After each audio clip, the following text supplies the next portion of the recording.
हम सब मिलकर देशभक्ति गीत गाएं। हम हैं केंद्रीय विद्यालय से भिलाई के बीच लाए हैं आज जोश भरा संदेश कम की। केवी के छात्र उत्साह में भरे, भारत माँ के लाल समर्पण में खड़े। हम झुकाते सिर करते नमन उन वीरों के बल पर। लाला लाजपत राय शेर ए पंजाब महान, जिनसे कांपा था ब्रिटिश शासन का मान। फिर आए भगत सिंह, सुखदेव, राजगुरु वीर, देश के खातिर हंस कर दिए प्राण भी।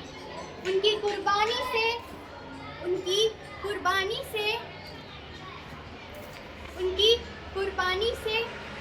उनसे सीखा हमने देश प्रेम, साहस और काम।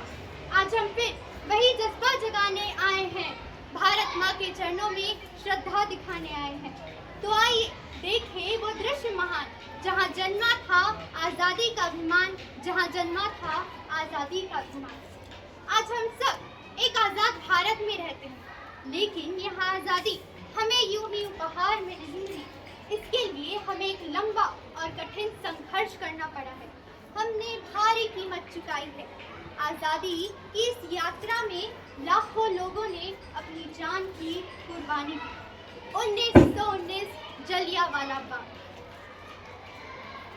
हम बैसाखी नहीं मनाएंगे, हम बैसाखी नहीं मनाएंगे। आज पूरा पंजाब बैसाखी नहीं मनाएगा।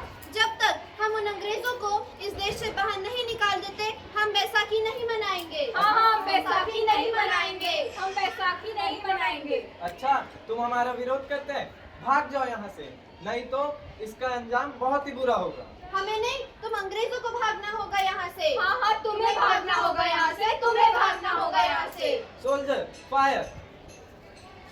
इस कांड में कितनी ही मासूमों की आहुति चढ़ गई, कितनी हैवानियत से इंसानियत का कत्ल कर दिया गया। जलियांवाला बाग हत्याकांड ने आजादी की आग में घी डालने का काम किया है। मासूम औरतों और बच्चों की दर्द भरी चीखें और सिस्कियां इंकलाब की गूंज बनकर उठी। लाला लाजपत राय, भगत सिंह, सुखदेव और राजगुरु जैसे क्रांतिकारियों ने भारत की इस जमी से विदेशी दरिंदों को निकाल फेंकने के इस मंसूबे को और मजबूत किया।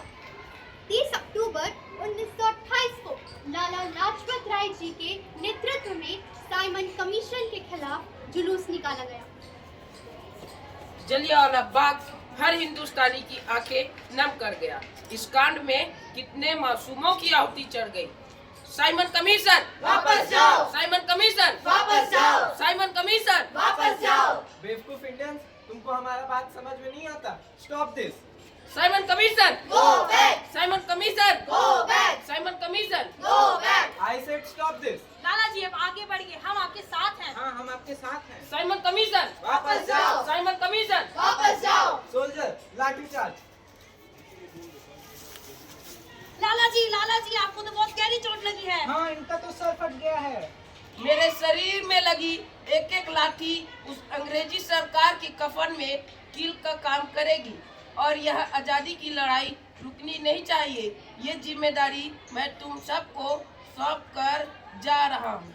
लाला जी। लाला लाजपत राय की दर्दनाक मौत के बाद भगत सिंह, सुखदेव, राजगुरु वतन के इन मतवालों के खून में ऐसा उबाल आया जिसका सामना करना अंग्रेजी हुकूमत के लिए मुश्किल हो गया। आज़ादी का एक दीवाना नाम भगत सिंह लिखता था। आज़ादी का एक दीवाना नाम भगत सिंह लिखता था। गांव के बाकी बच्चों जैसा ही तो वह दिखता था। सब गुड्डे गुड़ियों से खेलते थे, उसे आज़ादी प्यारी थी। भगत के दिल में इनकलाब की दबी हुई चिंगारी थी। अब बहुत हुआ ये शांतिपूर्ण प्रदर्शन, अब हमें क्रांति करनी ही होगी। हाँ, हमें क्रांति करनी ही होगी और देश से इन अंग्रेजों को बाहर निकालना ही होगा। अब कुछ ऐसा करना होगा जिससे अंग्रेजों के रोंगटे खड़े हो जाएं। आखिर आजादी तो इस देश के हर एक नागरिक का अधिकार है। हमें अलग अलग नहीं, एक साथ एकजुट होकर क्रांति करने की जरूरत है। आओ हम मिलकर शपथ लेते हैं। सरफरोशी की तमन्ना अब हमारे दिल में है, देखना है जोर कितना बाजुए का दिल में है। वक्त आने दे बता देंगे तुझे ये आसमां, हम अभी से क्या बताएं क्या हमारे दिल में है। 8 अप्रैल 1929 दिल्ली में ब्रिटिश सरकार की सेंट्रल लेजिस्लेटिव असेंबली की बैठक में धमाकों की आवाज आई। चारों तरफ तहलका मचा हुआ था। दीवारों पर लिखा था, लालाजी की मौत का बदला ले लिया गया। इन घटनाओं ने अंग्रेजी हुकूमत को हिलाकर रख दिया। इस घटना को अंजाम देने वाले भगत सिंह, सुखदेव, राजगुरु ने अपने आप को ब्रिटिश सरकार के हवाले कर दिया। भगत सिंह, कोर्ट ने तुम्हें और तुम्हारे साथियों को फांसी की सजा सुनाई है। अरे वाह, यह तो बहुत खुशी की बात है। बट तुम्हें फांसी की सजा सुनाई है और तुम खुश हो रहे हो। अभी तुम्हारी एज ही क्या है। इस एज में तो आदमी न्यू ड्रीम डिजाइन करता है, उन ड्रीम्स को पूरा करने का ट्राई करता है। मैंने अपना सपना बचपन में ही देख लिया था। ये देख रहे हैं आप, इस मिट्टी को तुम अपना ड्रीम बोलते हो। इसे मामूली सी मिट्टी मत कहो, यह जलियांवाले बाग की मिट्टी है। इसमें मेरे देशवासियों का खून रंगा हुआ है। यही मेरा मकसद, यही मेरा वजूद, यही मेरे सपनों का हर पल याद दिलाता है। इसका नाम है आजादी। देखो Bhagat Singh, you are a good human being. बस एक बार हमारी गवर्नमेंट को अपॉलजी लेटर लिख के दे दो। मैं पूरी कोशिश करूंगा कि तुम्हें फांसी ना मिले। क्या बात कर रहे हैं आप सजा कम करने की? जब मैं मात्र 3 साल का था तब मेरे चाचा स्वर्ण सिंह शहीद हो गए थे। जब मैं मात्र 8 साल का था तब मेरे गुरु करतार सिंह देश के लिए मर मिटे थे। जो बच्चा कुर्बानियों के बीच पला बड़ा है, आप ये सोच भी कैसे सकते हैं कि वह माफीनामा देगा? तुम्हें क्या लगता है तुम्हारे फांसी से देश को आजादी मिल जाएगी? इनकलाब जिंदाबाद! इनकलाब जिंदाबाद! भगत सिंह, कल 7:30 बजे तुम्हें फांसी दी जाएगी। अगर आज रात तक तुम्हारा इरादा बदल जाए तो बता देना। मैं अपने आप को इतना किस्मत वाला समझता हूँ कि मैं अपने देश भारत के लिए कुछ काम आ सका। भगत सिंह, तुम्हारी कोई आखिरी ख्वाहिश? हम तीनों एक बार गले मिलना चाहते हैं। जिनके हाथों की रस्सियां खोल दी जाए। अरे अभी तो गले मिल लो यारो, पता नहीं कभी मिले या ना मिले।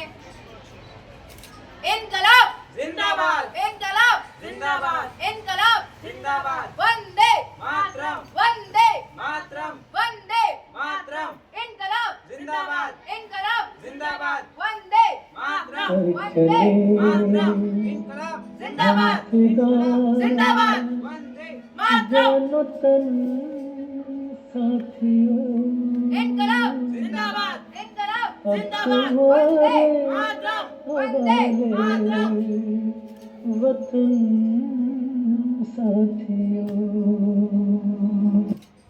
जो भरा नहीं भावों से बहती जिसमें रसधार नहीं। जो भरा नहीं है भावों से बहती जिसमें रसधार नहीं। वह हृदय नहीं, वह पत्थर है। वह हृदय नहीं, वह पत्थर है जिसमें स्वदेश का प्यार नहीं, जिसमें स्वदेश का प्यार नहीं, जिसमें स्वदेश का प्यार नहीं। भगत सिंह, राजगुरु और सुखदेव की कुर्बानी ऐसे ही व्यर्थ नहीं गई। अब देश के हर नौजवान के मन में आज़ादी की एक उमंग आ गई थी। अंग्रेजों भारत छोड़ो का नारा अब जोर पकड़ने लगा था। हर भारतीय का सपना था कि हमारा देश आज़ाद हो, और इस महायज्ञ में सभी अपने अपने तरीके से आहुति दे रहे थे। मिट्टी की खुशबू में बसी है हर भारतवासी की आत्मा। मिट्टी की खुशबू में बसी है हर भारतवासी की आत्मा। जिस धरा ने जन्म दिया, जिस धरा ने हमें जन्म दिया, उसे हम कहें वंदे मातरम माँ, वंदे मातरम माँ, वंदे मातरम माँ।